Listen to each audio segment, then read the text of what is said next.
Alright, here at No Reserve, we got our 94 F250, 4x4 with just 83,000 original miles. Got her nice and warmed up. You can hear it's running nice and smooth. Got all the lights going, they're nice and clear, no condensation. Of course the blinker switch works on both, but it's just quicker and easier just to throw the four ways on. Got even our license plate lights working on both sides, burning nice and clean. You know, it is the original exhaust system. Exhaust manifolds have been done, the gaskets, but you know, I'd probably throw a nice exhaust system on here. You know, it's kind of all done to taste. You know, it's such an original truck, we kind of just left it that way. But personally, me, the factory catalytic converter is really restricting. That's kind of what causes the exhaust manifold leaks. But you know, I'd put a nice performance exhaust on here. Flowmaster always sounds nice. You can see the overdrive off light works. You know, wipers work. You see there's no cracks.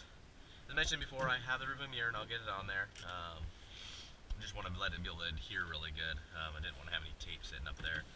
Now you get your power window motors. Of course they go all the way down, but I just don't want to bore you guys to death.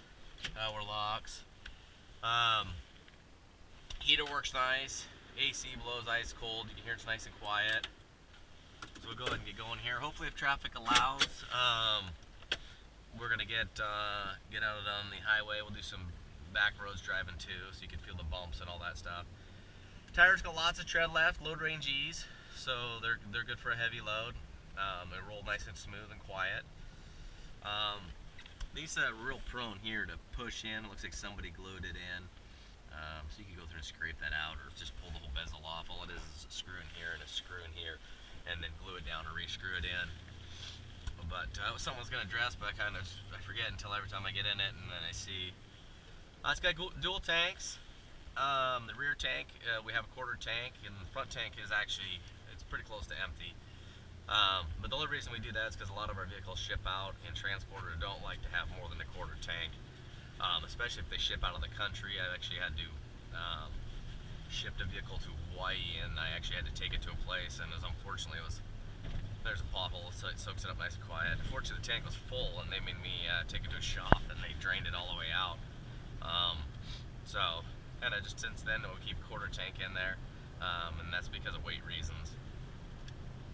You can see the blinker comes on nice and smooth. All the lights work. It's just really nice and tight. You know, the steering wheel is in phenomenal shape. It's really nice and tight. I mean, just a little bit of small wear up here, but the leather isn't all pulled back. Like you go up there, we'll see. Wing windows are nice and tight. I mean, they stay in any position. These things are, you can hear them lock. You don't need to have a washer in there. Gotta turn the heater off because it's working really strong. So I'm gonna go ahead and turn the overdrive on, which it always is on unless you turn it off.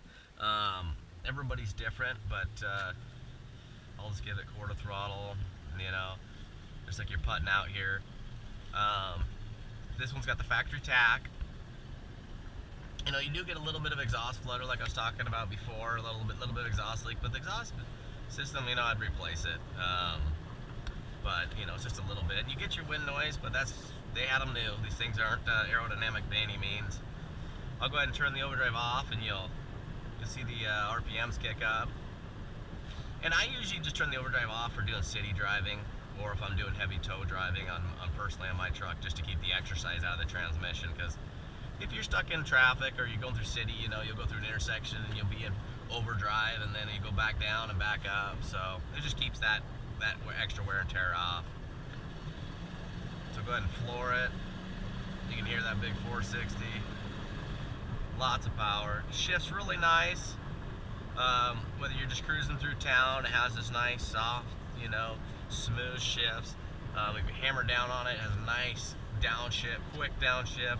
You know, nice, quick, firm upshifts, but it's nothing that's ever gonna, you know, slap your head back or be chirping gears.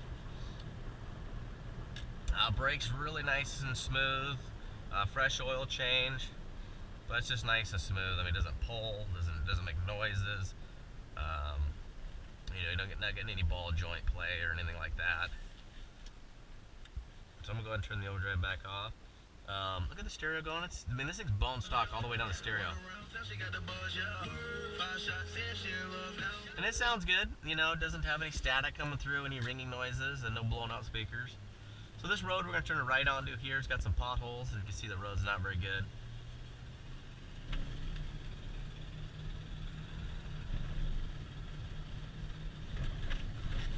There's those potholes. There's another one.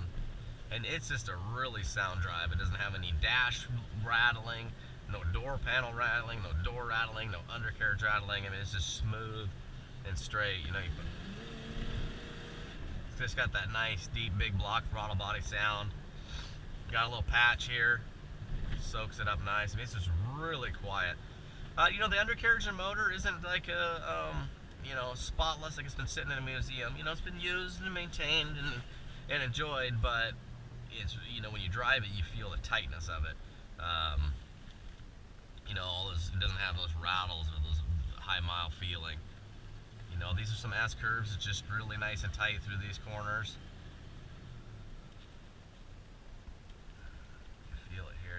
Nice, no binding. You know, the steering box recovers nicely when you come around a corner, you know, wants to bounce back to the direction just like you want. You know, when these steering boxes are worn out, when you turn a corner, it just, you know, stays in that direction. You always got to make sure you're bringing all the way back. But you can see it's, you know, you got your nice resistance. You let go, it straightens out, the wheels straighten it out. You know, you're not going to be fishing the steering wheel down, chasing it down. You're not going to hear any clunking. So it's just all right. Also, it's a manual shift, worn hubs, manual shift transfer case. So once you have your hubs turned in, you just pull back, your light comes on, and it's a shift on the fly, so you go back. And then, so if you're going to be going up in the snow, might catch some mud, you just turn them in before you leave so you can stay in the warm inside. And then if you hit something, you just click it. And then if you want to go 4-low, which almost nobody uses, you do have to stop, and you want to put it in neutral to do that, because it's just how every vehicle has 4-low. That's just the way it is, because the gear ratio changes so much. But all right, so no reserve, just barely over 83,000 original miles.